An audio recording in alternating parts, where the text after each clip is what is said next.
The invitation felt alien in my calloused hands. Thick, creamy, expensive cardstock, the kind that seems to absorb light rather than reflect it. It was heavy, imbued with a weight that felt more like a judgment than an invitation. Mr. Elias Vance. The script was elegant, flowing, a work of art in itself. But beneath my name, in a harsher, jagged scrawl of black ink, someone had added a postscript that made my blood run cold. Elias, father by default. The air left my lungs in a quiet rush. 20 years. 20 years of my life distilled into a single, cruel footnote on a piece of paper that cost more than my weekly grocery bill. I saw it all in a dizzying flash. Midnight feedings with a baby who wouldn't stop crying, the acrid smell of vomit on my one good shirt, teaching a wobbly Chloe how to ride a bike in our cracked driveway, working a double shift at the plant and then heading straight to my night janitorial job at the tech park, surviving on burnt coffee and sheer will. All of it. Every sacrifice, every missed hour of sleep, every moment of quiet desperation, reduced to by default. The venue was the Grand Azure, a sprawling estate on the rocky coastline of Maine, all sharp angles of glass and weathered gray shingles designed to look humble while screaming obscene wealth. My old faithful pickup truck, Betsy, with her mismatched door and persistent oil leak, looked like a forgotten relic from a different century parked between a gleaming silver Porsche and a stately black Bentley. A valet in a crisp uniform gave her a look of pure disdain, his lip curling slightly as I handed him the keys. "She's a bit temperamental in first gear," I said, my voice sounding rough and out of place. "I'm sure we'll manage, sir," he replied, his tone implying the exact opposite. The inside was worse. It was a symphony of whispered conversations, the soft clink of crystal, and the scent of money, a mix of expensive perfume, polished wood, and fresh-cut orchids. I was ushered to a table near the front, labeled family. The chairs were draped in linen so white it hurt to look at. I was surrounded by a constellation of strangers, all orbiting a sun of privilege I could feel but not see. The men wore watches that could have paid off my mortgage, the women's jewelry sparkled under the delicate fairy lights, each gemstone a tiny mocking eye. A woman with a severe blonde bob and a necklace of icy blue stones, seated to my right, gave my work boots a lingering, horrified glance before leaning into her husband, a man with a tan so perfect it looked like sprayed on. "I suppose they had to invite everyone," she murmured, her voice carrying just enough to be sure I heard. "Even the help." Her husband chuckled, a dry, rustling sound. "Charity begins at home, darling, even if it's misplaced."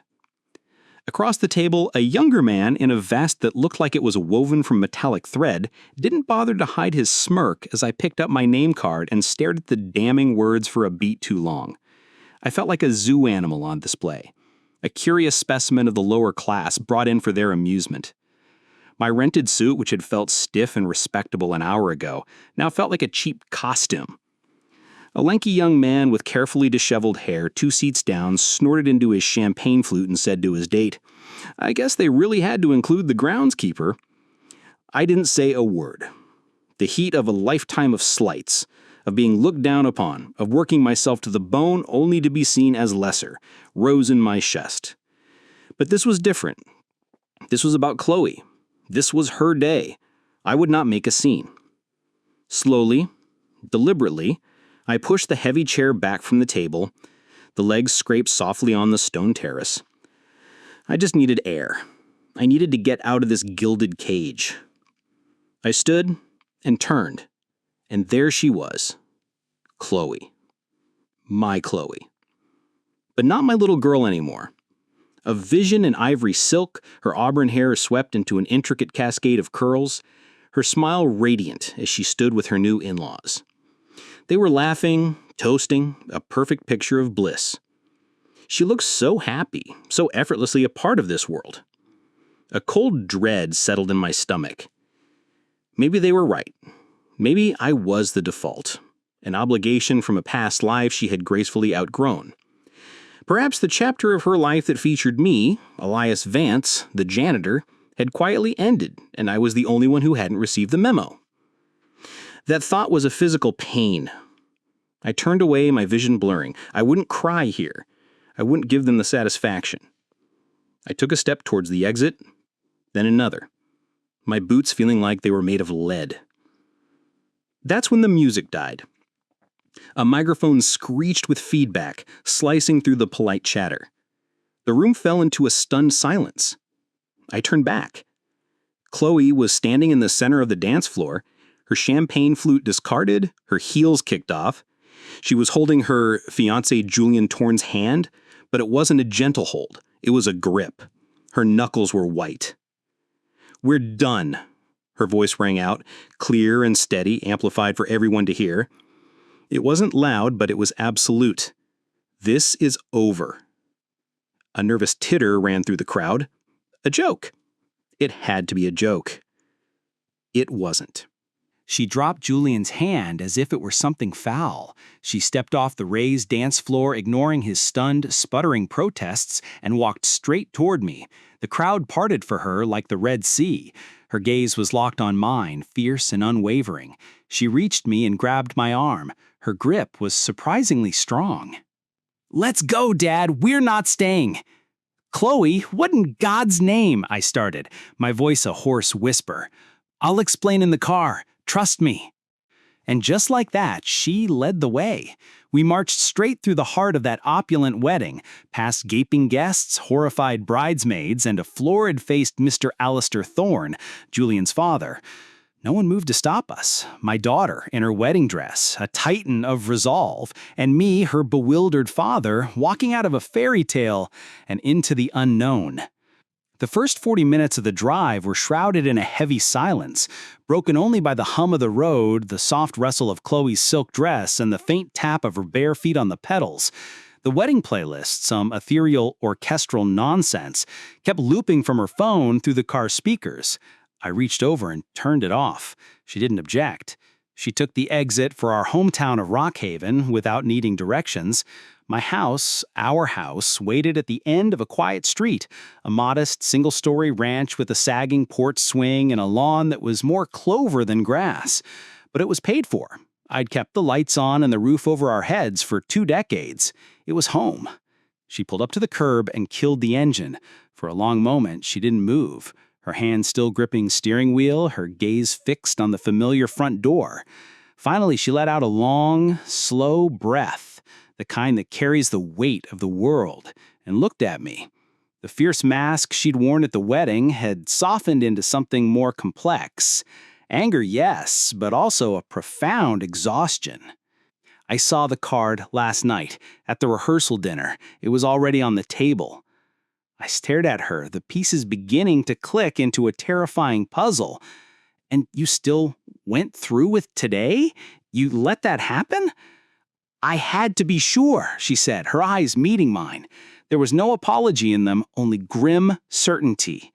I needed to see if they'd actually have the audacity to go through with it. They did. She reached into her small beaded clutch on the passenger seat and pulled out her phone. Her movements were precise, economical. She unlocked it, tapped the screen a few times, and held it up between us. "Watch." She hit play. The video was shaky, clearly shot from a concealed phone, but the audio was crystal clear, horribly intimate. It was the bar at the rehearsal dinner. Julian's father, Alistair Thorne, was holding a large glass of amber liquor, his tie loosened, his face flushed with condescending amusement. "I mean, let's be honest," Alistair's voice dripped with contempt.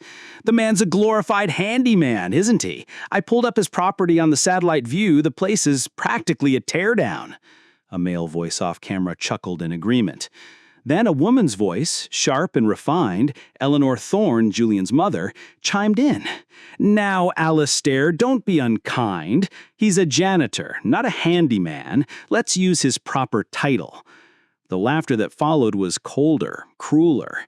The camera panned slightly, and there was Julian, her fiancé, standing with his parents. He was grinning, nodding along. Can't wait to see Chloe's face when she finally realizes she could have had a real father walk her down the aisle. You know, someone who built an empire, not someone who mops floors for one. The video ended. The world shrunk to the confines of the truck's cab. My heart didn't break, it turned to stone. He knew. The whole damn family knew. They had smiled at me, shaken my hand, and all the while they'd been laughing at me. Her real dad, I muttered, the words ash in my mouth. That bastard left before her first birthday. He never sent a card, never made a call. Choli turned to me, her face a calm mask, but her eyes were blazing. I told them he was gone. I told them who raised me, who worked himself to the bone for me. They didn't care. To them, it was just a fun story, a quaint anecdote about the poor little rich girl who grew up with the help. Why didn't you tell me? I asked, and I hated the way my voice cracked, betraying the hurt. Because it wasn't just about us, Dad, she interrupted, her voice low and intense. It was about watching them, seeing who they really are when they think no one is listening. I needed proof. I needed irrefutable, undeniable proof. I looked at her, a terrifying awe beginning to dawn on me. So you went through with the wedding ceremony just to catch him in the act? I didn't marry him, she said flat.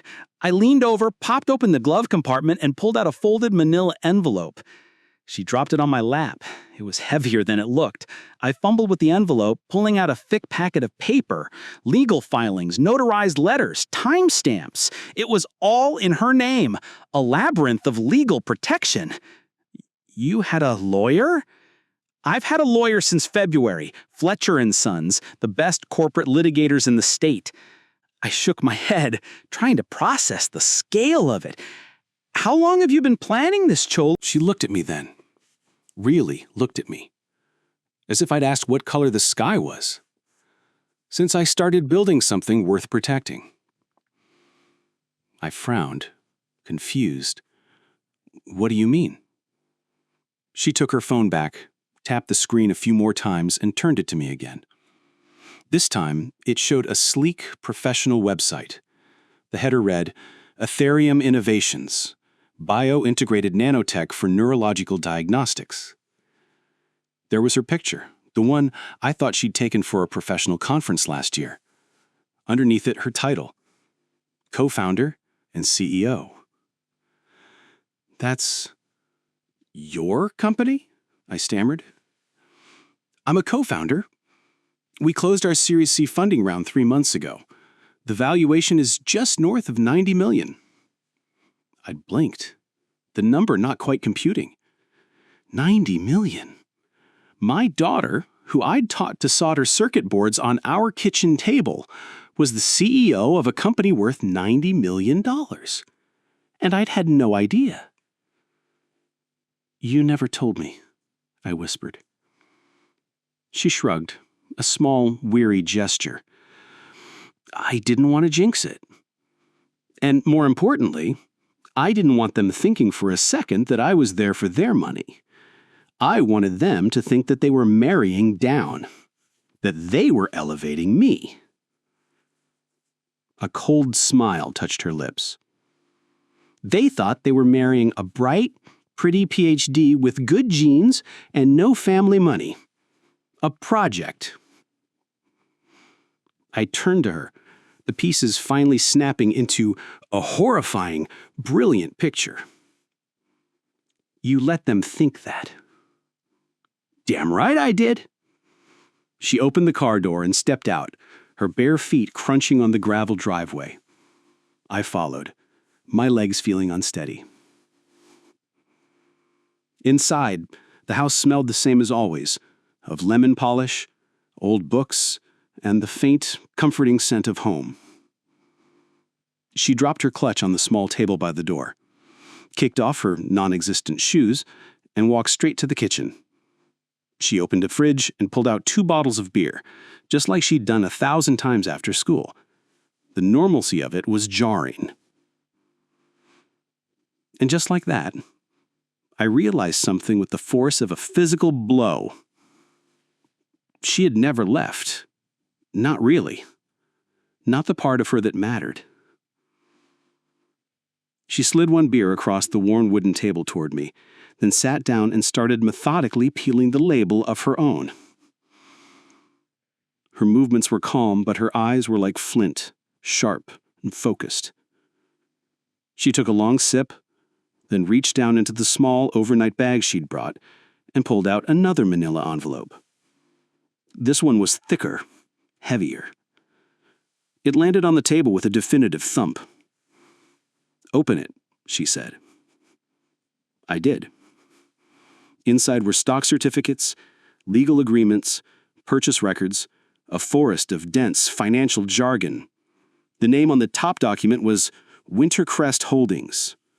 All the subsequent documents followed the same name. "What is this?" I asked, my finger tracing the embossed letterhead.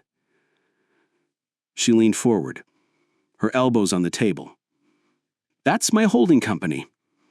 I've been quietly acquiring stock in Thorne Medical Solutions for the past 14 months. I stared at her, the beer in my hand forgotten. "You bought stock in Julian's family company?" "No," she said, her voice dropping to a near whisper. "I bought control." The air left the room. "How much?" 38% as of market close yesterday." I looked back down at the documents. They were complex, traced through a series of shell companies and trusts in Delaware and the Cayman Islands. It was the kind of sophisticated, invisible maneuvering I associated with billionaires in movies. "That's how they didn't see you coming." She nodded. They were so busy looking down on the janitor's daughter, they never thought to look up at the shark circling their boat. I used the initial seed money from Ethereum and the inheritance Grandma left me. You remember when I asked you to help me set up that investment trust a few years back? "The one for your retirement?" I said, the memory clicking into place. "That's when it started." I pushed the papers back slightly, a cold dread mixing with my awe. "You've been sitting on this all through the engagement? The planning? The everything?" "I wasn't sitting," she corrected, her voice hard. "I was digging." She reached into her bag again and pulled out a black leather-bound portfolio. She laid its contents out on the table, one by one, like a prosecutor presenting evidence to a jury. "Here's their internal inventory report from Q2. They claimed a 12,000-unit loss. My auditors found it was closer to 50,000. Here's the list of the primary vendors. See this one? Pinnacle Biomedical? They've been overcharging Thorne by nearly 20% for 2 years, and guess who owns a silent majority stake in Pinnacle? Alistair's brother, Charles." She slid another sheet toward me. "And this is their most recent FDA compliance submission for their new surgical glove line. It's falsified. I had the raw data re-audited. It's garbage." I stared at the damning spread. I may not have understood all the financial terms, but I understood deception. I understood cutting corners. I understood the smell of a cover-up. This reeked. "Chloe," I said, my voice low, This is war." "Exactly." She pulled out 3 final documents. These were signed proxy agreements. They control about 14% together. They're tired of the Thorns treating a publicly traded company like their personal piggy bank. They've agreed to back my play. I squinted, trying to follow the power play. "So with their shares and yours, I can call an emergency board vote and win it. I have the numbers." "And what do you need me for?" The question hung in the air. And that's when she slid the final piece of paper toward me. It was simpler than the others, a proxy authorization form. "I'm transferring my voting rights to you," she said. "What?" "Temporarily. I'll remain the stakeholder of record, but you will hold the voting power. It's for public perception. They can't claim I'm just a vengeful ex-fiancé staging a hostile takeover for personal reasons. But if they have to sit across the table from you, the man they called a janitor, the glorified handyman, the default, they'll choke on their own arrogance." I looked down at the form. The lines for my name stared back at me. "Why me, Chloe? You're the mastermind. You should see it through." "I will, but this part is yours." She leaned in, her gaze intense, unwavering. They insulted the man who worked double shifts to keep a roof over our heads. The man who ate peanut butter sandwiches for dinner for a month so I could go to that science camp. They mocked him in their silk-lined drawing rooms. And now he's going to chair their board meeting. He's going to hold them accountable.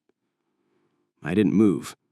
My hands were on the table, and I could feel a fine tremor in them. Not from fear, from something else entirely. Something I hadn't felt in a very, very long time. It felt like pride. It felt like rage.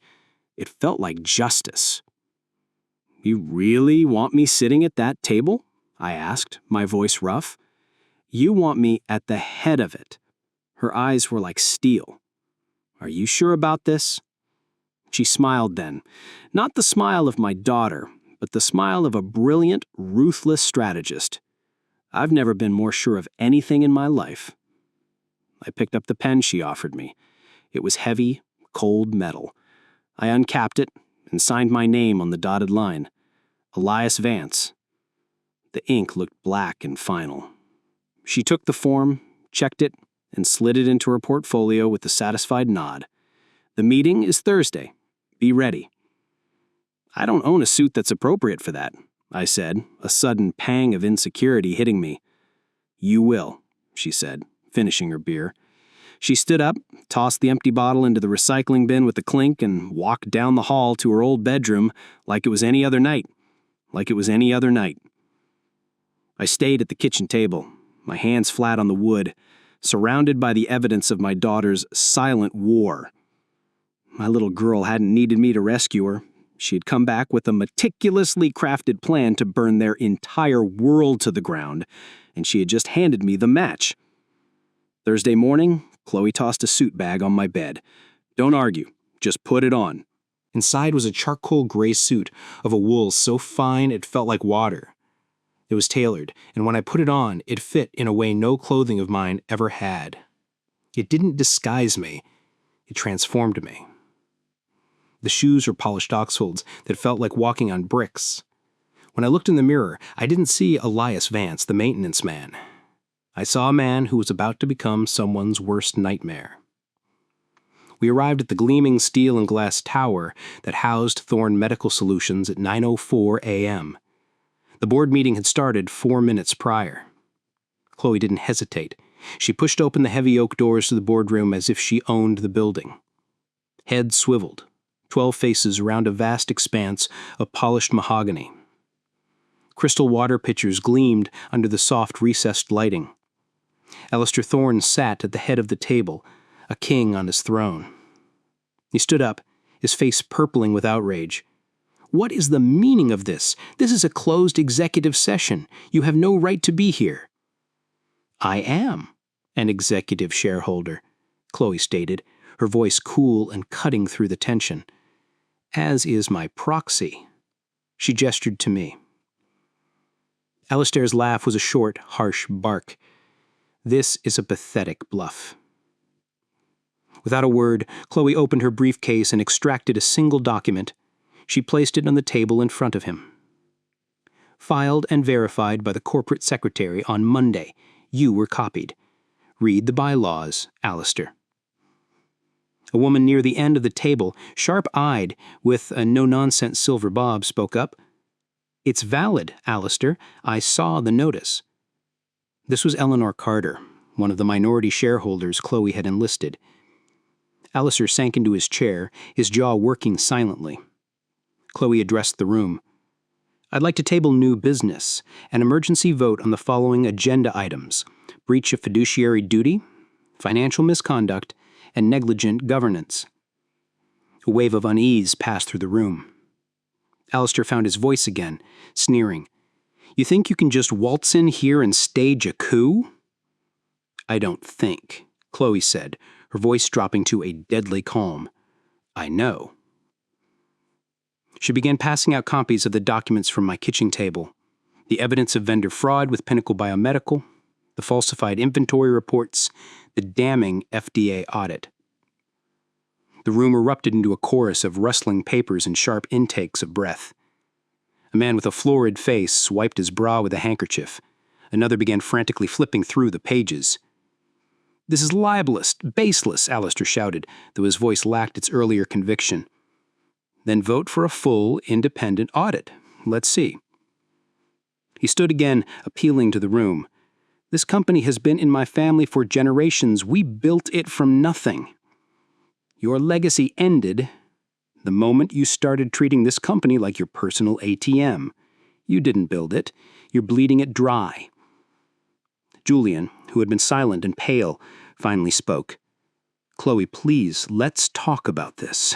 There's no need for this spectacle." She turned her head slowly, her gaze landing on him. It was utterly devoid of warmth. "You made it a spectacle the moment you laughed at my father." The silence that followed was absolute. Chloe took a breath and nodded to me.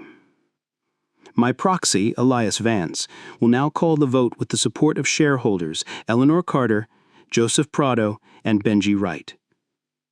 Eleanor Carter raised her hand. "Confirmed." The other two followed suit. The math was undeniable. "I move to remove Alistair Thorne, Charles Thorne, and Julian Thorne from all executive positions and from the board of directors, effective immediately." "I second the motion," Eleanor Carter said. "All in favor?" I asked. Hands rose around the table. 1, 2, 3, 7, 8. It was enough. "Motion carries," I stated. Alistair looked like he'd been physically struck. He collapsed into his chair, his face ashen. Julian simply stared blankly at the table as if he couldn't comprehend what was happening. Eleanor stood. "Final order of business. Interim board chair. I nominate Elias Vance." I stood, my heart hammering against my ribs. Chloe gave me a single, slight nod. "All in favor?" Eleanor asked. The same 8 hands went up. Motion passed. "Congratulations, Chairman Vance." I nodded once, a curt, acknowledging dip of my head, and sat down. I didn't trust myself to speak. Alistair stood up, shoved his chair back with a screech, and stormed out of the room, his brother and son scrambling after him. The silence they left behind was profound. Chloe slung her bag over her shoulder. "This was never about your son, Alistair," she said to his empty chair. "It was about your lack of character." Then we walked out. No triumphant music, no cheers, just the sound of our footsteps on the marble floor and the heavy doors sighing shut behind us. In the elevator, Chloe leaned against the mirrored wall and finally exhaled, a long, shuddering breath. The mask of icy composure slipped for just a second, revealing the immense toll the performance had taken. "You okay?" I asked. She nodded, straightening up as the doors opened to the lobby. "I will be." We stepped out into the bright morning sun. I squinted up at the sky, the reality of what just happened washing over me in a surreal wave. 3 weeks ago, I had grease embedded in my fingerprints. Now I was the chairman of a multi-million-dollar corporation. We drove home in a comfortable silence. It was only when we turned onto our street that I finally spoke. "You know what I kept thinking in there?" I said. I kept seeing myself 20 years ago, coming home from the plant, covered in grime, so tired I could barely stand, and seeing you at the kitchen table, so proud of the A you got on your science project. And I thought, it was all worth it. Every second. She reached over and put her hand on mine, her grip firm. "You did what you had to do, and I was always watching. I learned everything from you, Dad. Not just about hard work, about integrity." And I knew, with every fiber of my being, that she meant it. The real work began the next day. The suit Chloe bought me became a uniform. We spent weeks untangling the Thorns mess with a team of forensic accountants and lawyers. It was exhausting, bewildering work, But I learned fast. I discovered I had a knack for cutting through corporate jargon and asking the simple, obvious questions that PhDs often overlooked. It wasn't about revenge anymore. It was about reclamation. We used the first stable dividends from Thorne Medical to establish the Vance Foundation, focused on funding STEM programs in underfunded public schools and providing grants for single parents pursuing technical degrees. A month after the takeover, we held a community event in the park near our old duplex. There were no canapes or champagne fountains. There were hot dogs, lemonade, and a booth where kids could tinker with basic robotics kits. Chloe stood at a simple microphone. "This isn't about charity," she said, her voice carrying easily. "This is about equity. It's about giving people the tools to build their own futures." And she turned to me. And I learned how to build from the best man I know. When it was my turn, I gripped the mic stand. "I'm not a businessman," I said to the crowd of familiar faces. "I'm a fixer. And it turns out, some things just need a different set of tools." After the event, a young girl with bright eyes, curious eyes, and worn-out sneakers approached me. "My teacher said you used to mop floors." "I did." "And now you're in charge of the whole company?" "I am." She thought about this for a moment, then nodded, a serious expression on her face. "Cool." That one word meant more than any business headline ever could. The knock on the door came a few weeks later, late on a rainy Tuesday night. It was Julian. He looked shattered. His expensive clothes were rumpled, his eyes were red-rimmed, and he had the desperate air of a drowning man. "Mr. Vance, please, I need to talk to her. I made a mistake, a huge mistake."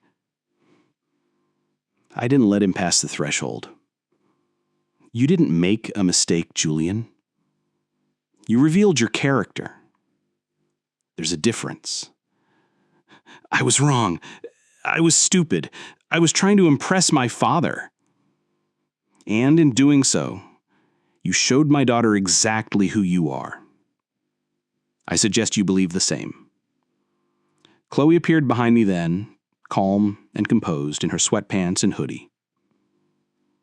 "It's okay, Dad." She looked at Julian, her expression one of pity more than anger. "You don't get to apologize your way out of this, Julian. This is the consequence." She handed him a white envelope. "This is a cease and desist. Any further contact, and my lawyers will escalate. This isn't personal. It's procedural." He took the envelope as if it were a live snake, his hands trembling. "I loved you," he whispered, the words sounding hollow and pathetic. "No. You loved the idea of saving me. I never needed saving." She closed the door softly, leaving him standing alone in the rain. We didn't see him again. A year later, I sat in the front row of a lecture hall at MIT, watching my daughter deliver the keynote address at a major tech symposium. She spoke about strategic leverage, long-game planning, and ethical disruption. She was brilliant, commanding, and utterly herself. During the Q&A, a young man asked, "Who was your greatest mentor in developing your business philosophy?" She didn't even hesitate. She looked directly at me.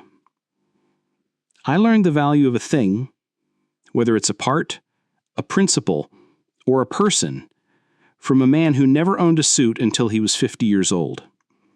He taught me that the true cost of something isn't its price tag, but the integrity and the sweat it takes to build it. And the return on that investment isn't measured in dollars, but in respect." The room applauded. I didn't smile. I just gave her a single, slow nod from the shadows. The janitor's daughter had not only taken her seat at the table, she had redrawn the entire map, and she had saved a seat for me right beside her. It was, I realized, the furthest thing from default there could ever be. It was chosen. It was earned. It was family.